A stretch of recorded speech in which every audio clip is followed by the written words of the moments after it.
প্রেম করে বেরিয়ে যাওয়ার ক্ষেত্রে আরেকটি কথা বলি যেটি অত্যন্ত গুরুত্বপূর্ণ, তা হচ্ছে যে একটি মেয়ে যখন বেরিয়ে চলে গেল কি করবে? সে বিয়ে করবে। কোথায় বিয়ে করে? কোর্টে গিয়ে, কোর্ট ম্যারেজ। আপনারা কি শুনেছেন, জানেন যে কোর্ট ম্যারেজ এইভাবে জায়েজ নয়, হারাম? এই ফতোয়া দেবে না মযহাবপন্থী গোঁড়া মোল্লারা, ফতোয়া দেবে না। কিন্তু নবী করিম সাল্লাল্লাহু আলাইহি সাল্লামের ফতোয়া হয়েছে, আমার ফতোয়া না, কোন আলেমের ফতোয়া না। নবী সাল্লাল্লাহু আলাইহি সাল্লাম বলেছেন, লা নিকাহা ইল্লা বিওয়ালিয়িন, বিনা অভিভাবকে কোন মহিলার বিয়ে জায়েজ নয়, বিয়ে হয় না। লা নিকাহা, বিয়ে হয় না। এই যে মেয়ে যে উঠে চলে গেল একজন যুবকের সাথে, আর গিয়ে বিবাহ শাদী করলো, সেখানে গিয়ে উকিল ধরলো, আর ওকে আরো। আমি যখন এই হাদিস শুনিয়েছি এমনি বিশেষ বৈঠকে, তখন অনেকে বলে যে ওখানে গিয়ে তো করে নাই, ওলি তৈরি করে নাই, গার্জেন তৈরি করে। গার্জেন তৈরি করে গার্জেন হয় নাকি? না, আল্লাহ গার্জেন তৈরি করেছেন। শুনে রাখুন গার্জেনের ব্যাপারে, বাবা গার্জেন, আসল গার্জেন। বাবা বেঁচে আছেন, আর তিনি যদি অন্য কাউকে অনুমতি না দেন, তার দাদারও বিয়ে দেওয়া জায়েজ নাই, তার বড় ভাইয়ের বিয়ে দেওয়া জায়েজ নাই, তার চাচার বিয়ে দেওয়া জায়েজ নাই, কারো বিয়ে দেওয়া জায়েজ নাই। মায়ের তো জায়েজ না, মহিলার তো অভিভাবকত্ব বেলায়তি নেই, মহিলা কোনোদিন অভিভাবক ওলি হতে পারে না।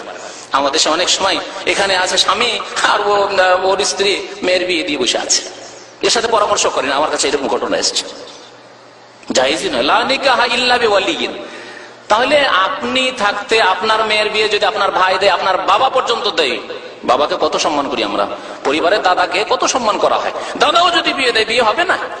কারণ কাছের ওলি আছে, মওজুদ আছে। হ্যাঁ, বাবা নেই, তখন দাদা নাতনির বিয়ে দেবে।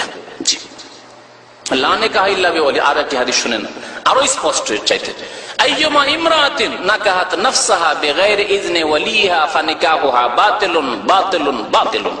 নবী করিম সাল্লাল্লাহু আলাইহি ওয়াসাল্লাম বলছেন, যে কোনো মহিলা, আইয়ুমা ইমরা, যে কোনো মহিলা।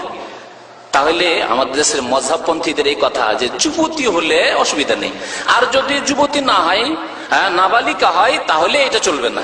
নবী সাল্লাল্লাহু আলাইহি ওয়াসাল্লাম এই কথা বলছেন না, বলছেন আইয়ুমা ইমরা, যে কোনো মহিলা, যুবতী হোক আর যুবতী নাই হোক, ছোট হোক আর বড় হোক, আর বুড়ি হোক আর 40 বছর বয়সের হোক আর 60 বছর বয়সের হোক, বিবাহিতা হোক, আগের তালাক প্রাপ্তা হোক, স্বামী মারা বিধবা হোক, যাই হোক না কেন, আইয়ুমা ইমরা, যে কোনো মহিলা, নাকাহাত নাফসাহা, যদি নিজে নিজেই বিয়ে করে ফেলে কোনো যুবককে, কোনো পুরুষকে, বিগাইরি ইজনে ওয়ালিহা, তার ওয়ালির এজেন্ট অনুমতি না নিয়ে, ওলিকে জানতেই দিল না, সে উদা হয়ে গিয়ে কোর্টে বিয়ে করে নিল, ফানিকাহুহা, তার বিয়ে হচ্ছে।